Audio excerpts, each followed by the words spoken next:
Les he fallado. No pude traer el Barbieheimer. And they won't understand it until they've used it. Sí, estos nuevos efectos de luz son para los streams, pero pues se me ocurre empezar así. Pero bueno, hagamos esto un poco más colorido. Bueno, sí, es una lástima no poder hablar de ambas películas este fin de semana.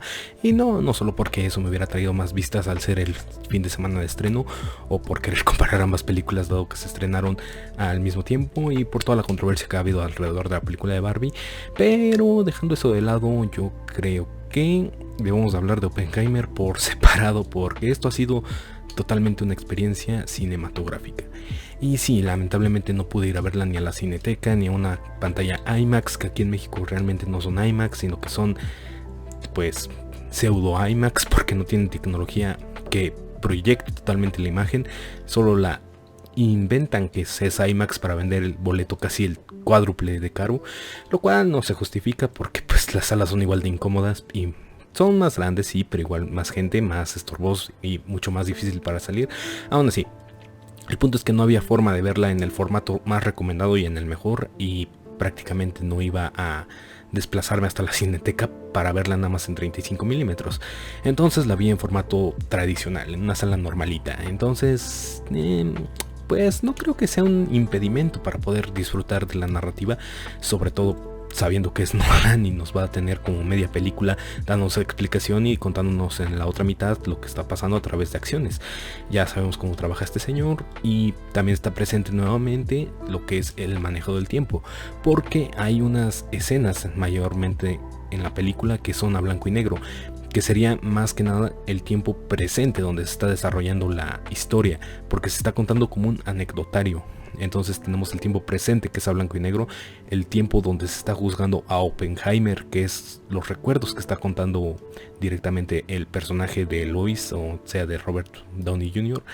Y dentro de esos recuerdos de lo que está contando, dentro de los recuerdos del juicio, o bueno, de la reunión que están teniendo con Oppenheimer, este está contando sus vivencias, y son estas vivencias las que vemos en orden cronológico de Oppenheimer, desde que es ya un doctor que se va a estudiar a Alemania con los grandes, el cual es recomendado para irse a estudiar con otros doctores alrededor de Europa.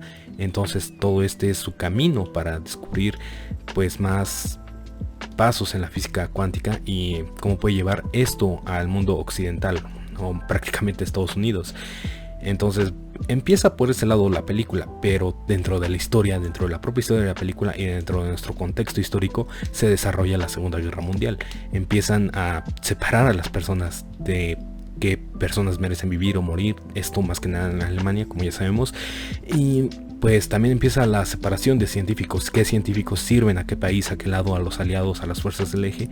Y pues todo esto está implícito en la película, no se dice prácticamente esto, sino que es un hecho histórico que ya se sabe, y solo se da a entender quiénes son los científicos que Oppenheimer fue conociendo a lo largo de su vida, que ahora están trabajando para estos gobiernos. Ahora sí que no es sobreexplicativo, sino que es ver esta contienda de ver quiénes son leales a qué causa. Entonces es un lado muy interesante de manejar la historia, sobre todo ver de qué manera son reclutadas las personas. Podemos ver este científico que llegó a conocer en un momento, que prácticamente le dice, pues tuve que salir de esta forma de mi país, tuve que salir prácticamente en un misil que no tenía oxígeno, llegué inconsciente a la nueva frontera, y simplemente el que fue su líder de laboratorio, pues ya se ha unido al partido nazi para apoyarlos en su propia creación de la bomba. Y como esto, como la Guerra Fría, como la carrera espacial, todo eso es siempre una carrera para ver qué país consigue todos los recursos para lograr el objetivo al principio. No es que no sean capaces uno o el otro, sino quién lo va a lograr primero, qué país va a sacrificar más pues recursos, más oportunidades, más gente en poner a trabajar esta idea.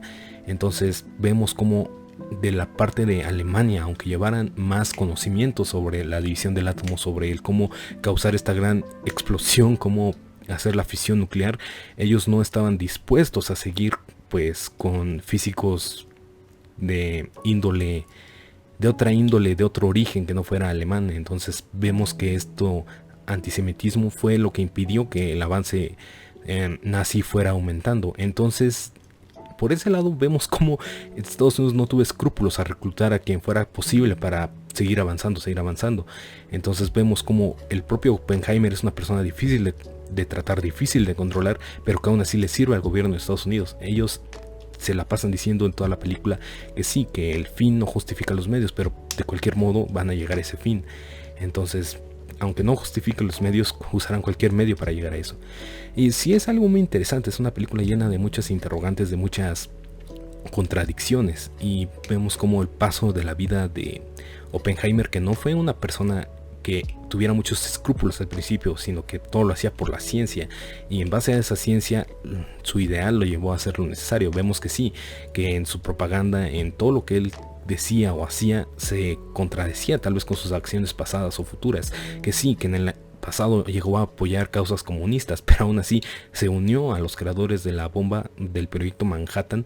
Entonces no vemos cómo eso puede empalmar con lo otro, e incluso se ve en contra de la creación de la bomba de hidrógeno, que podría evitar muchas más guerras, pero él estuvo de acuerdo con el uso de la bomba atómica. Entonces se ven esas contradicciones en su pensamiento, en su actuar, pero que son propias del propio personaje, entonces no se ven tan incoherentes. Y más que nada esto tiene que ver con la parte histórica de la película, pero si se ve como película solamente, porque obviamente esto no es un documental, no es la parte que se quiere ver de la película.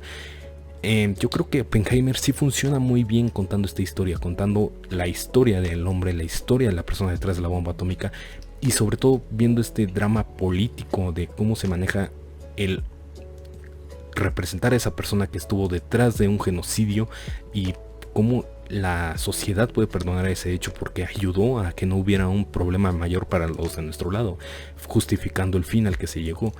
Y sí, es un poco impactante la forma en la que lo manejan, la forma en la que manejan el cómo puede llegar a carcomer la conciencia ese hecho, el que se haya participado de forma activa, el ser responsable de un hecho tan trágico, pues es pues muy impresionante, sobre todo por el momento de mayor éxito de la película, que sí, son muy impresionantes los efectos, el sonido es estridente en cada segundo de la película, y yo creo que fue lo que me mantuvo a pulso durante toda la película. Estuve muy atento a todo lo que pasaba, no hubo minuto que no estuviera con los ojos pegados a la pantalla, y no creo poder decir de eso de cualquier otra película que se haya estrenado este año. Honestamente, para mí es la mejor película que ha salido este año, y puedo estar aquí diciendo muchas más cosas de la película, pero es que todo funciona en ella, la narrativa, la historia, el personaje principal, los protagonistas, los actores, aunque sí, el punto de que sean actores muy conocidos hace un poco de mella en esto, porque son muy reconocibles, aún con ese bigotote. Matt Damon sigue siendo Matt Damon, Robert Downey Jr., incluso en sus manerismos sigue siendo Robert Downey Jr., y así pasa con muchos otros personajes. Yo creo que Cillian Murphy es el que menos destaca, porque sí se ve un cambio en él, sí está muy caracterizado, y creo que esto le ayuda demasiado a levantar su papel y que resalte no como el actor siendo un personaje, sino como la persona, el personaje que está realmente viviendo dentro de la historia. Y creo que es el que mejor funciona de todos. Como digo, no es que sea un problema, sino que sí es algo a resaltar. Y pues más que nada la sobreexplicación de Nolan de toda la vida, pero pues se puede sobrellevar eso. Y pues sí, una tristeza no poder hablar de Barbie esta semana, porque pues números son números, y más que nada esta película está teniendo pocos números en comparación a esa película. Así que sí, si pueden, son 3 horas, sí, pero si pueden ir a verla, vayan a verla en cualquier formato, es totalmente disfrutable. Pero de momento la recomiendo. No sé qué más pueda decir de esto, simplemente me pareció brillante la forma en la que se mostró la historia, la forma en la evolución incluso física del personaje interpretado por Cillian Murphy, los efectos prácticos, todo lo que se usó en la elaboración de la película. Incluso eso funciona muy bien.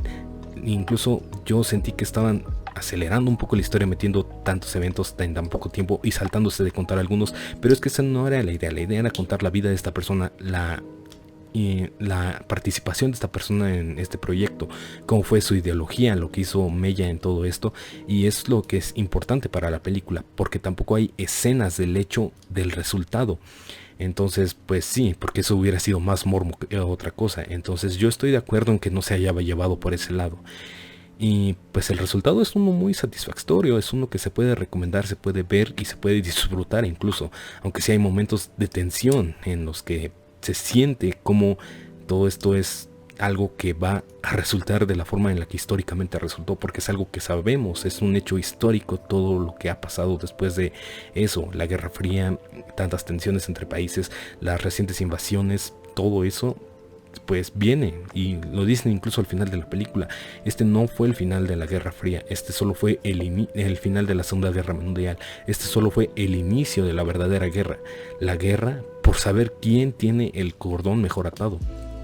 Y pues sí, es la impresión que deja al final de la película, y la impresión sobre el personaje de Cillian Murphy de Oppenheimer es de que la sociedad solo te va a juzgar sobre tus hechos, mientras intentan de justificar los propios suyos.